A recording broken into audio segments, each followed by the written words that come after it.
Bonjour les parents, verts et prudents. Comment entourer les enfants d'un environnement favorisant la santé?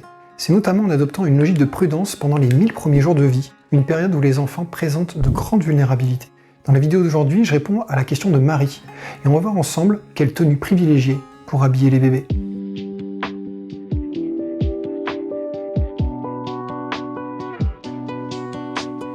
Bonjour à tous et bienvenue dans cette nouvelle vidéo. Je suis Guillaume et sur cette chaîne je partage des conseils et des astuces pour vous aider à entourer les enfants d'environnements plus sains, avec moins de pollution et plus de nature. Si c'est votre première visite, je vous invite à télécharger mon guide offert qui vous donne les essentiels pour bien démarrer en santé environnementale pour parents. Le lien est dans la description. Aujourd'hui donc je réponds à la question de Marie qui me demande « Que recommandes-tu pour habiller les bébés sans substances toxiques ?» Ok, merci pour ta question Marie, je pense que tu as raison de te poser ce type de questions, car une approche de prudence me paraît essentielle au cours des premiers mois de vie. En effet, le corps des enfants est dans une phase intense de développement, qui s'appuie sur des processus assez subtils et qui peuvent être perturbés par certains polluants. Et si un organe ou un système corporel ne se développe pas correctement, alors les conséquences peuvent porter sur la vie entière de l'enfant et de l'adulte qu'il deviendra. Il s'agit donc d'enjeux très forts. Pour revenir plus précisément à ta question, l'Agence pour la transition écologique, l'ADEME, propose plusieurs éléments de réponse dans son guide pratique « Bienvenue bébé ». Par exemple, il rappelle que la peau des bébés est plus fragile, mais aussi plus perméable aux substances chimiques. Puis il fait des recommandations de bonnes pratiques. D'abord, choisir des tenues en coton bio, ou dans d'autres matières que le guide qualifie de naturelles. Par exemple, laine, chanvre, lin, viscose. Les tenues avec peu ou pas de motifs sont à privilégier. Sur le site des 1000 premiers jours, Santé publique France met en garde contre un type particulier de motifs préoccupants. Pour les vêtements de bébé, on évite les imprimés et motifs en PVC. En effet, le PVC est souvent additionné de plastifiants dont certains pourraient perturber le système hormonal, et qui peuvent se détacher du PVC et exposer les enfants.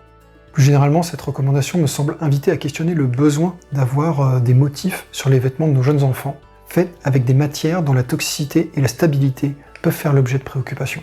Une deuxième recommandation, c'est de choisir des vêtements porteurs de labels environnementaux. Le guide fournit quelques exemples. Et au-delà de l'impact environnemental, ces types de labels répondent à un cahier des charges qui peut exiger l'absence ou la faible teneur en certaines substances préoccupantes. C'est le cas de l'écolabel européen, par exemple, qui interdit notamment la présence de substances CMR, c'est-à-dire cancérigènes, mutagènes ou toxiques pour la reproduction. Ensuite, lavez les habits neufs avant de les faire porter au bébé. En effet, des produits chimiques sont utilisés lors de la fabrication, du transport et du stockage, et peuvent déclencher des allergies. Dans la même logique, acheter des vêtements d'occasion permet de disposer de vêtements qui ont déjà été lavés plusieurs fois.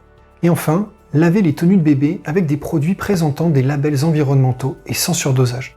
Concernant les labels environnementaux, pour aider à se repérer, le site internet de l'ADEME me semble un point de repère intéressant. Près de 100 labels y ont été analysés, leurs garanties, leurs objectifs, leurs catégories de produits, etc. Et certains labels y sont recommandés. Je mets dans la description un lien vers la page correspondante sur le site de l'ADEME. Concernant les surdosages, ils ne garantissent pas un gain d'efficacité. Ils peuvent même conduire à un encrassement de la machine et donc à diminuer ses performances. Mais surtout, ils pourraient conduire à des expositions préoccupantes pour le bébé. Par exemple, selon l'UFC Que Choisir, le surdosage de lessive peut laisser des traces blanches sur vos vêtements. De plus, les résidus de lessive, qu'elles soient en poudre ou liquide, peuvent provoquer irritation cutanée et allergie. Et voici le visuel que propose le guide pour illustrer ces recommandations. En complément de ces aspects santé-environnement et afin de réduire les risques d'étouffement, Santé publique France fait une recommandation complémentaire. On évite les vêtements avec des petites décorations qui risqueraient de se détacher. Voilà pour ces bonnes pratiques de santé environnementale pour parents. Si elles vous paraissent utiles, vous pouvez liker, vous abonner et clocher pour que YouTube favorise leur diffusion. Si vous voulez des compléments intéressants à ces bonnes pratiques, dites-le moi dans les commentaires, ça contribuera à ce que tout le monde progresse. En attendant, je vous invite à faire partie des parents verts et prudents, des parents qui choisissent des tenues de bébé sans substances préoccupantes. À bientôt.